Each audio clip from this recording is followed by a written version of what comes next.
Hello ladies and gentlemen, so today we'll talk about operating a reefer Thermoking, we'll talk about the operation of the unit, we'll talk about fuel, and about useful tips on the road.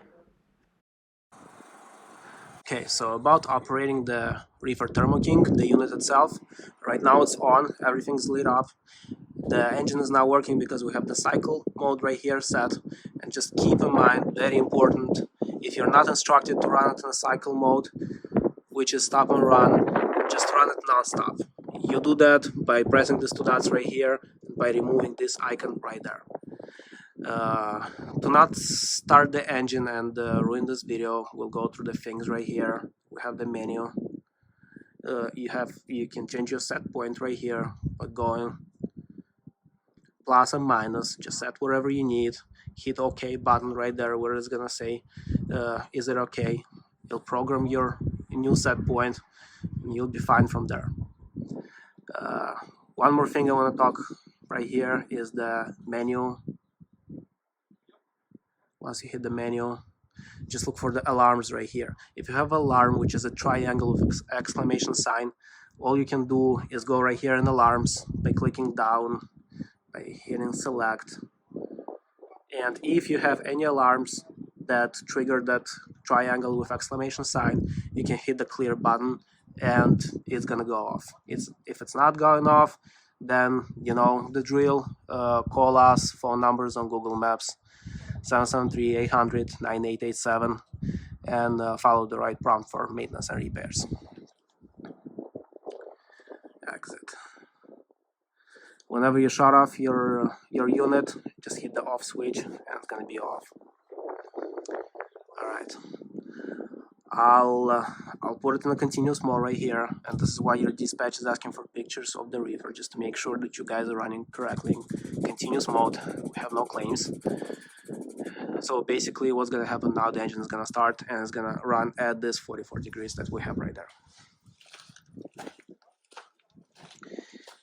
Fuel is right here.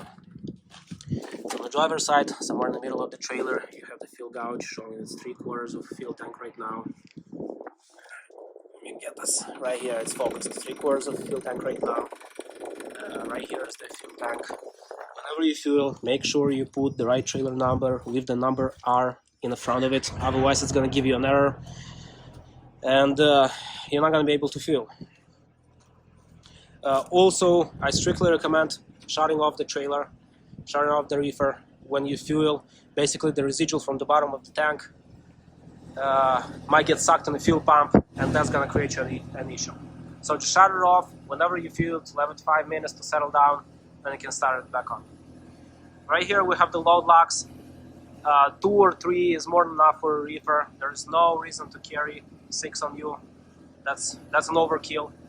Just do the 2 or 3 and you'll be fine.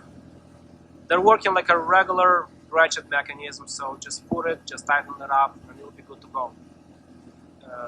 Keep an eye open on your air chute so it's not falling down and it's clearly leading the air all the way in the back of the trailer.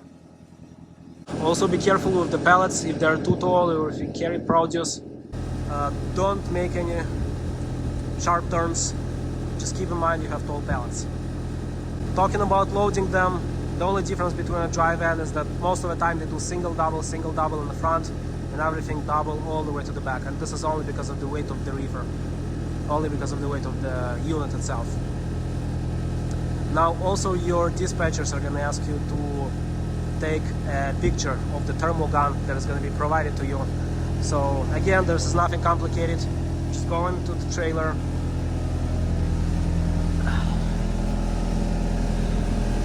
you take the gun, you point it at the product directly, not at the box, at the apple itself. Let's say if it's apples, just take a reading of that, send a picture to dispatch, and it will be good to go. This is preventing you and the company from getting into the claims. Thank you everyone, drive safe, have a good day.